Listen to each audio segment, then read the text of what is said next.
Subscribe कीजिए learning दोस्त channel को और दबाइए बेल आइकन के बटन को सबसे पहले वीडियो देखने के लिए।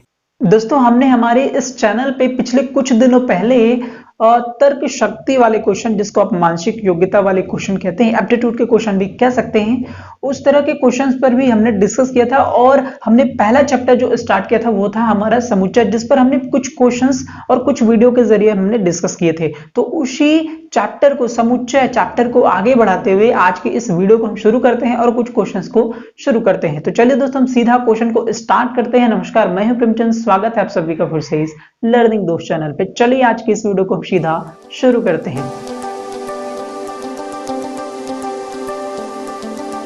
तो दोस्तों चलिए हम सीधा समुच्चय के इस क्वेश्चन को स्टार्ट करते हैं। दोस्तों आपको बता दूं कि हमने इस टॉपिक पर पिछले कुछ दिनों हमारे इस चैनल पे कुछ वीडियोस को डिस्कस किए थे, जिसमें हमने करीब 4 के करीब वीडियोस पर डिस्कस किया था। उनमें कुछ बेसिक क्वेश्चन पर हमने डिस्कस किया था कि समुच्चय क्या है और उनसे रिलेटेड कुछ जो जरूरी और बेसिक क्वेश्चन है। तो आपसे रिक्वेस्ट करता हूं कि अगर आपने उन वीडियोस को नहीं देखी होगी तो बेसिक्स को आप जरूर देख लें, क्योंकि अचानक से ऐसे वीडियो या ऐसे क्वेश्चंस पे आने पर थोड़ी कहीं ना कहीं कुछ लोग को दिक्कत होती है, जिन्हें बेसिक्स समझने में या शुरुआत के क्वेश्चन समझने में दिक्कत होती है। हालांकि ये कोई बहुत ज्यादा टफ नहीं है, कोई ज्यादा कठिन नहीं है, थोड़े से समझने पे ये इजीली समझ में आ सकते हैं। फिर भी आपसे रिक्वेस्ट करता हूं, इसी टॉपिक की बात नहीं, हर एक टॉपिक की बात है कि शुरू से लेकर अंत तक की जो सारी वीडियोस है, मैक्सिमम वीडियोस को आपको देखनी चाहिए, ताकि इनसे रिलेटेड जो सारी तरह के डाउट्स हैं, सारे तरह के जो सॉल्यूशंस है, वो आपको एकदम अच्छे से A to Z बन जाए। ठीक है दोस्तों, चलिए हम सीधा क्वेश्चन को स्टार्ट करते हैं। क्या बोलता है क्वेश्चन, हम रीड करते हैं।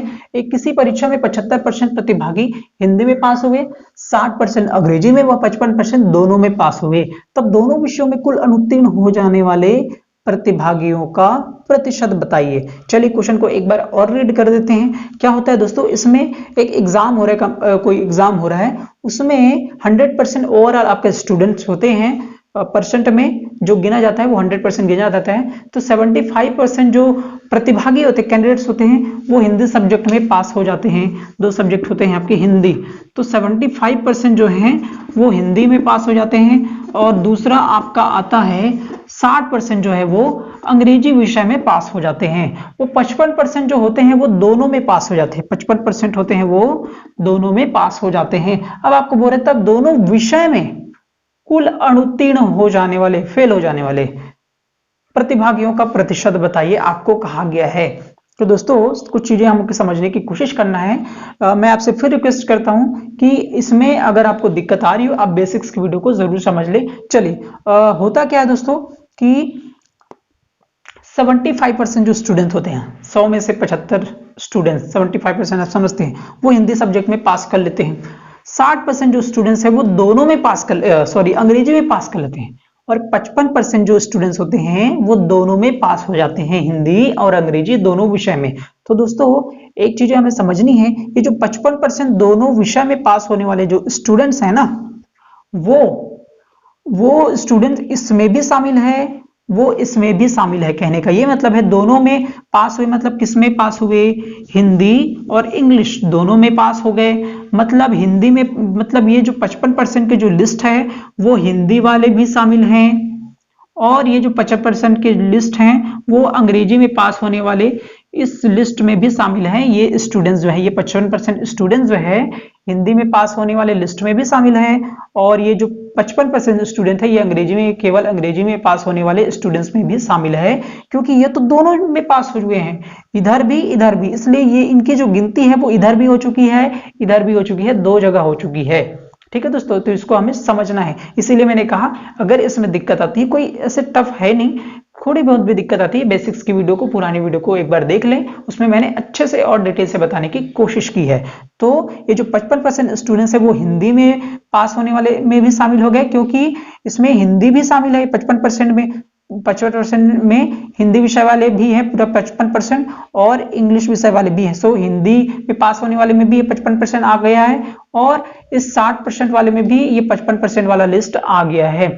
तो दोस्तों अगर हम कुल पास होने वाले स्टूडेंट्स का परसेंट निकालें, 75 + 60 ऐसा निकालेंगे तो ये ठीक नहीं होगा, क्योंकि ये जो 55% स्टूडेंट्स हैं वो इसमें भी शामिल हो चुके हैं, इसमें भी शामिल हो चुके हैं। तो कोई भी चीज दो बार शामिल नहीं हो सकता, दो बार उनकी गिनती नहीं हो सकती। तो हमें क्या करना पड़ेगा, दोनों जगह शामिल हो गया है इसलिए एक बार हमें माइनस करना पड़ेगा, क्योंकि वो जो दोनों विषय वाले हैं उनको, तो हमें एग्जैक्ट परसेंट हमें कुछ मिल सकता है।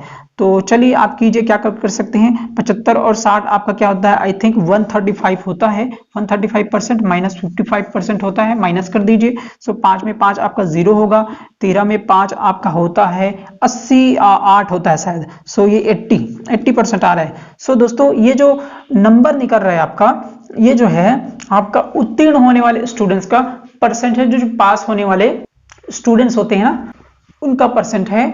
यानी कि कहने का यह मतलब है कि ये जो 80% स्टूडेंट्स है वो किसी ना किसी विषय पे पास हुए हैं, ये हमको समझना पड़ेगा। वो या तो हिंदी में पास हुए, या तो अंग्रेजी में पास हुए, या तो दोनों विषय में पास हुए हैं, तो किसी ना किसी में पास हुए हैं। और हमें जो निकालने को कहा गया वो ये कहा गया है, तब दोनों विषयों में कुल अनुत्तीर्ण हो जाने वाले प्रतिभागियों का प्रतिशत ज्ञात कीजिए। हमें क्या निकालना है, कुल अनुत्तीर्ण, दोनों विषयों में अनुत्तीर्ण हो जाए। दोनों विषय यानी कि जो ना तो इंग्लिश में पास हो पाया, ना अंग्रेजी में पास हो पाया, किसी में भी पास नहीं हो पाया, अनुत्तीर्ण दोनों के दोनों में हो गया, एक भी सब्जेक्ट में पास नहीं कर पाया, उसका हमें परसेंट निकालना है। और ये जो हमें परसेंट मिला है वो किसी ना किसी सब्जेक्ट में पास हुए, या हिंदी में पास हुए, या अंग्रेजी में पास हुए, या दोनों में पास हुए, तो किसी ना किसी में वो पास हुए हैं। तो हमें जो इनका जो परसेंट है, वो जो बचे स्टूडेंट्स हैं वही स्टूडेंट्स है जो किसी में पास नहीं हो पाए। ठीक है दोस्तों, ओवरऑल आपका स्टूडेंट्स होता है 100%, पहले आप समझ लीजिए। उसमें से 80% जो स्टूडेंट्स हैं वो किसी ना किसी सब्जेक्ट में पास हो गए। सो 100 80 प्लस एक्स हम कह सकते हैं। सो 100% स्टूडेंट्स होते हैं, 80% किसी न किसी में पास हो गए, x% जो होंगे जो किसी में भी पास नहीं होंगे। 80% इसे कर लीजिए परसेंट, और x%, सो किसी में भी पास नहीं होंगे, तो यही है वो दोनों सब्जेक्ट में अनुत्तीर्ण होने वाले स्टूडेंट्स का परसेंट होगा। सो x इक्वल टू क्या होगा, 100 माइनस 80%। परसेंट आप कर लीजिए, मैं समझाने के लिए आपको बता रहा हूं। सो x इक्वल टू आपको मिल रहा है 20%। सो तो 20% जो स्टूडेंट्स हैं वो किसी भी सब्जेक्ट में पास नहीं हो पाए। आई होप ये आपको अच्छे से समझ में आ गया होगा। चलिए हम सेकेंड क्वेश्चन डिस्कस करते हैं। चलिए दोस्तों हम सेकेंड क्वेश्चन को रीड करते हैं, ये भी बहुत ही अच्छे क्वेश्चन है। चलिए रीड करते हैं सीधा। 80 छात्रों की एक कक्षा में 45% केवल हिंदी बोलते हैं, 30% केवल अंग्रेजी बोलते हैं, और बाकी छात्र दोनों भाषाएं बोल लेते हैं।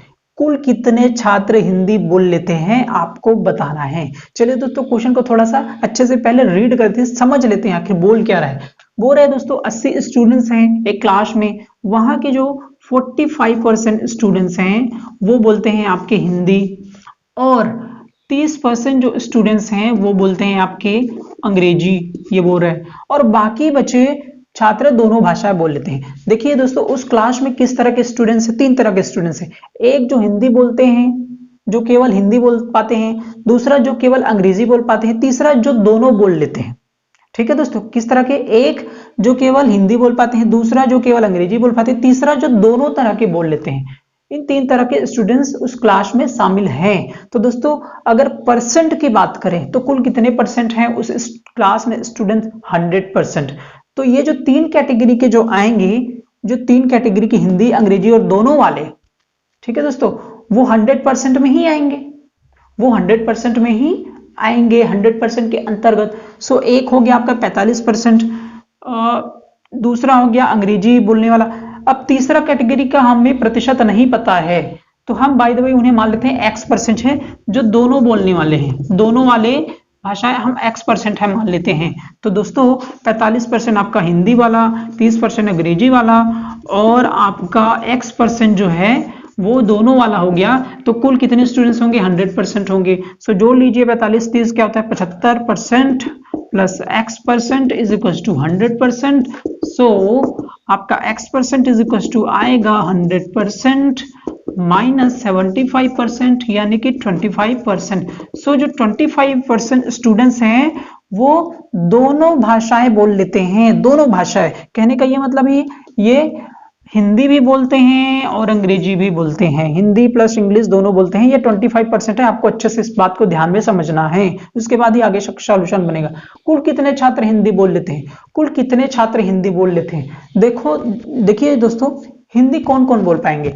एक जो हमें डेटा दिया है ये 45% ये हिंदी बोल लेंगे, ये शामिल हो जाएंगे हिंदी बोलने में। दूसरा जो दोनों बोल लेते हैं मतलब वो हिंदी भी बोल रहे हैं और वो अंग्रेजी भी बोल रहे हैं। तो दोस्तों दोनों बोल रहे हैं, ये 25% वो हिंदी भी बोल रहे हैं, वो इंग्लिश भी बोल रहे हैं। तो हिंदी बोलने वाले कौन कौन शामिल हो गए? क्लियर, फिर से रिपीट कर रहा हूं, ये 45% स्टूडेंट्स जो हिंदी बोलते हैं वो तो हिंदी बोलने वाले हो गए, और ये 25% स्टूडेंट्स भी वो हिंदी बोलने वाले होंगे, क्योंकि वो हिंदी इंग्लिश दोनों बोलते हैं, तो हिंदी तो बोल ही रहे हैं वो, तो दोनों में शामिल हो गए हैं। सो हिंदी बोलने वाले में हिंदी बोल सकते हैं ऐसा 25% ये स्टूडेंट भी शामिल है। सो 45 प्लस दोनों जो बोल लेते हैं जिसमें हिंदी भी बोल लेते हैं वो, तो ये टोटल आपका हो गया 45 प्लस 25 आपका होता है 70% स्टूडेंट जो है वो हिंदी किसी न किसी तरीके से बोल लेते हैं, ये शामिल हो गया। सो कुल कितने छात्र हिंदी बोल लेते हैं? 70%। अगर आपको संख्या में पूछा गया, यहाँ पे परसेंट नहीं पूछा, कितने छात्र यानी कि संख्या में पूछा गया है नंबर,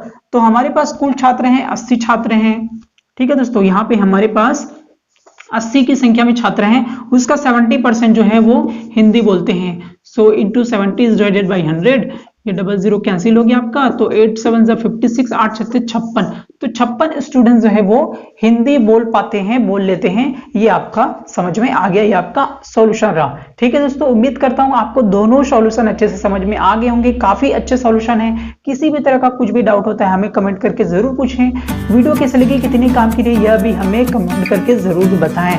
वीडियो अच्छी लगी हो, काम की लगी हो तो जरूर आसपास बाकी मित्रों के पास जरूर शेयर करें, और अगर आपने चैनल को सब्सक्राइब नहीं किया हो, बेल आइकन के बटन से नहीं जुड़े हो, नहीं प्रेस किया हो, जरूर दबा लें और चैनल को सब्सक्राइब कर लें लेटेस्ट नोटिफिकेशन पाने के लिए। ठीक है दोस्तों, अगली वीडियो के लिए आप सभी को फिर से हम एक नई टॉपिक देंगे। इस वीडियो देखने के लिए आप सभी का धन्यवाद। अगली वीडियो तक के लिए आप सभी को नमस्कार दोस्तों, जय हिंद, वंदे मातरम, गुड बाय।